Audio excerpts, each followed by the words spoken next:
व ताला सबको हमारी तरफ खींचते ले आएंगे, सब हमारी तरफ खींचेंगे। जब हम किसी को नमाज की दावत देंगे, जब हमारी जिंदगी के अंदर अमल है तो हम किसी को नमाज की दावत देते, भाई नमाज पढ़ ले।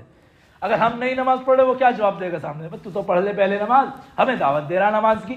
अगर हम नमाज के पाबंद हैं, हम किसी को कहेंगे भाई अल्लाह का हुक्म है, ये नमाज की पाबंदी 5 वक्त की नमाज अल्लाह ने आप पर फर्ज की है, नमाज पढ़िए, ये अहकाम है अल्लाह का, तो फिर मुसलमान खड़ा होगा, यार ये नमाजी आदमी, इसकी बात माननी चाहिए।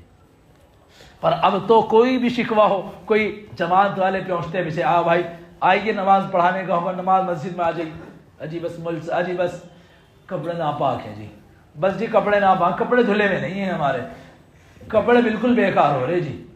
भाई क्या मुसलमान नापाक फिर रहा है? नापाक है, कपड़े नापाक है, क्या करा फिर रहा है? अल्लाह फरमाते कि जमीन दरसती है, कांपती है अगर मुसलमान नापाक फिरता है। कहता है कि इसको अपने अंदर निगल लूं, जमीन कहती है कि इसके अपने अंदर निगल लूं, इसे डस लूं, इसे खा जाओ।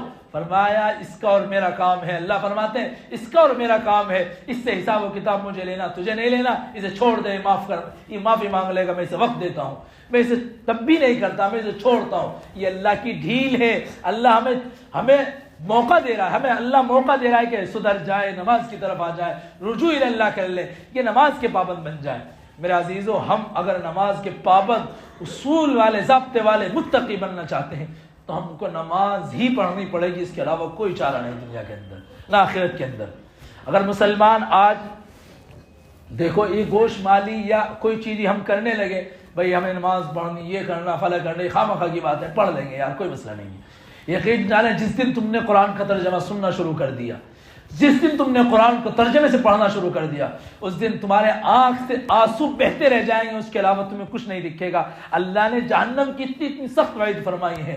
अल्लाह ने फरमाया है कि इनको डराओ, इन मुसलमानों को डराया जाए ताकि मेरी तरफ आए, इन मुसलमानों को बताया जाए, इनको बताया जाए कि अकीमुस्सलाह, मैंने नमाज को कायम किया, करने का हुक्म दिया है, तो नमाज क्यों कायम नहीं करते? इससे बड़ी हमारे तरफ यानी लानत की क्या बात होगी? अल्लाह के नबी की हदीस साफ साफ ऐलान कर रहे, मन तरका सलाह मुतअम्मिदन फक़द कफ़र, जिसने जानबूझकर नमाज छोड़ी उसने कुफ्र के वो करीब पहुंच गया। यहाँ तक कि जब मुसलमान नमाज छोड़ता रहा, ये हम अपनी तरक्की समझते हैं नमाज छोड़ना, पर ये समझ लीजिए अल्लाह ने अपने दरबार से हमें धक्का देकर बाहर खड़ा कर दिया और अपने दरबार में हमें घुसाना ही नहीं चाहता। अब हमें बाहर खड़ा कर रखा है, पढ़ता नहीं, पढ़ो ना पढ़े नमाज, तू ही एक नमाज पढ़ने वाला, अल्लाह गैरों को मुसलमान कर उनसे काम ले, उन्हें नमाज का पाबंद बना दे। हर एक मुसलमान जब नमाज का पाबंद बनता है तो अल्लाह उसको दुनिया के अंदर और आखिरत के अंदर ऐसा सितारे की तरह चमकाता है कि नहीं चमकता कोई।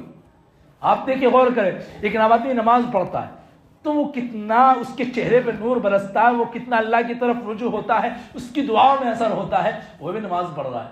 क्यों मौलवियों के पास जाते हैं? भाई वो नमाज पढ़ रहे हैं, उस वजह से उनके सामने हाजिर हो रहे हैं। वो खालिस मौलवी बनना कमाल नहीं है, वो मुत्तकी है, इस वजह से कमाल है। वो नमाज का पाबंद है, इस वजह से जा रहे हैं, उसकी दुआ कबूल हो जाए, हमारी दुआ कबूल नहीं होगी। जब हम नमाज पढ़ेंगे तो हम अल्लाह के करीब क्यों नहीं होंगे?